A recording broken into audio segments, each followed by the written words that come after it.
पुण्यात शरद पवार, अजित पवार आणि जयंत पाटलांमध्ये बंद दाराआड चर्चा। वसंतदादा इन्स्टिट्यूटच्या बैठकीनंतर काका पुतण्यामध्ये चर्चा।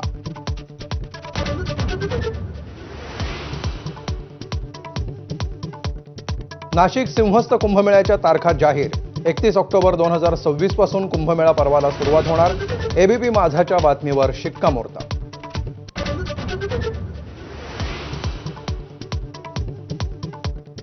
संभाजीनगरच्या फुलंब्री तालुक्यात हुंड्यासाठी विवाहितेला अमानुष मारहाण आणि चटके।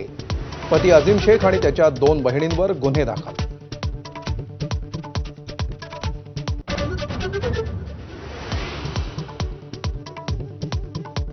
पुण्यात भरधाव कार अपघातामध्ये 12 विद्यार्थी जखमी।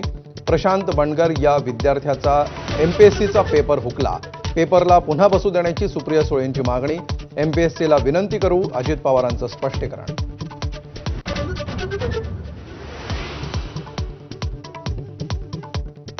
लड्डांच्या घरी दरोडा टाकल्यावर आरोपी इतर राज्यात देवदर्शनाला गेल्याचं उघड।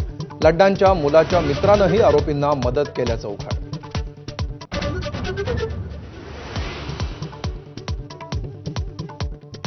हिंदी भाषा मावशी नाही तर लाडकी बहीण। सरनाईकांकडून पुन्हा हिंदी भाषेचं कौतुक। हिंदी भाषा आता मुंबईची बोलीभाषा झाल्याच्या विधानानंतर आणखी एक विधान।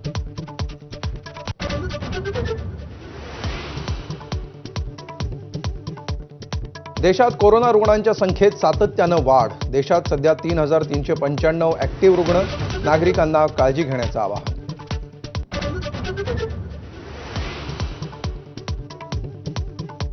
राज्यातील बहुतांश भागात 10 जूनपर्यंत पावसाची विश्रांती। शेतकऱ्यांनी पेरणी आणि लागवडीची घाई करू नये, कृषी खात्याचं शेतकऱ्यांना आवाहन।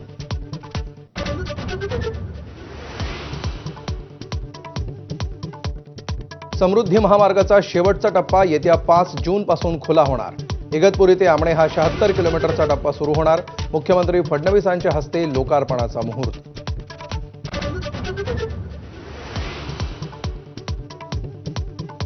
पाकिस्तानला चीनकडून मोठ्या प्रमाणात पाठिंबा। पाकिस्तानच्या लष्करी उपकरणांमध्ये 80% चीनी उपकरणं। सिंगापूरमधील शांग्री-ला संवादात सीडीएस अनिल चौहानांची माहिती।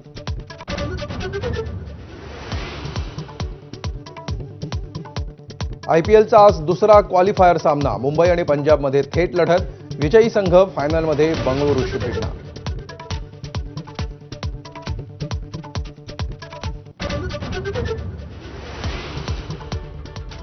नमस्कार, मी अमोल जोशी। चौफेर महाराष्ट्रामध्ये